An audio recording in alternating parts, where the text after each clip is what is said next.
សួស្តីបងប្អូនប្រជាកសិករទាំងអស់គ្នាថ្ងៃនេះថ្ងៃទី18ថ្ងៃអង្គារខែ11ឆ្នាំ2025នេះជាចំការដៃគូសហការរបស់ជីមហាសាលក្រុមហ៊ុនមហាសាលកសិកម្មខ្ញុំចង់បង្ហាញបងប្អូនអំពីស្ថានភាពនាពេលបច្ចុប្បន្ននេះអំពីស្លឹកដែលយើងផលិតបាននេះបងប្អូនស្អាតស្លឹកស្អាតស្លឹកដោយសារតែយើងស្លឹកចុងក្រោយនេះគឺយើង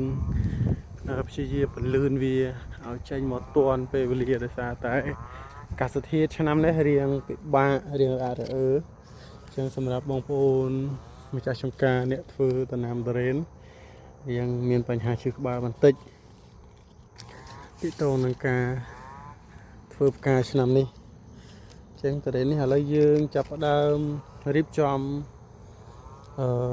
បោសសម្អាតដីរួចហើយយើងបោសសម្អាតដីរួចហើយសម្រាប់ក្តៀងខាងក្នុងក៏យើងបានជំរុះចោលខ្លះហើយដែរអញ្ចឹងវគ្គនេះយើងនឹងប្រើរូបមន្តបាញ់ដើម្បីបង្កកំណើតផ្នែកផ្កាតាមពោះមេឃហើយសម្រាប់បងប្អូនចង់បានទាក់ទងនឹងផលិតផលយកទៅបាញ់អាចទាក់ទងមកខាងក្រុមការងារមហាសាលបានឬក៏ឆាតចូល page របស់ Depot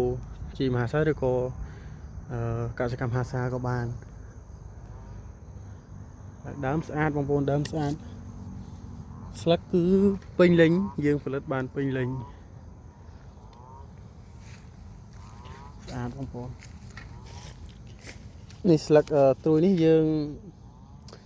នឹងព្យាយាមពន្លឿនវាឲ្យវាឆាប់លាអស់ហើយដើម្បីបាញ់បញ្ចាស់វាស្លឹកខ្មៅបងប្អូនស្លឹកខ្មៅស្អាតហើយក្រាស់ស្លឹកចេះយើងងាយស្រួលក្នុងការបញ្ចេញផ្កាយើងចេញផ្កាដោយទំនុកចិត្តដោយ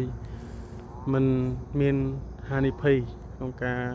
ធ្វើឲ្យទុរេនអន់ឬក៏វាបាក់កម្លាំង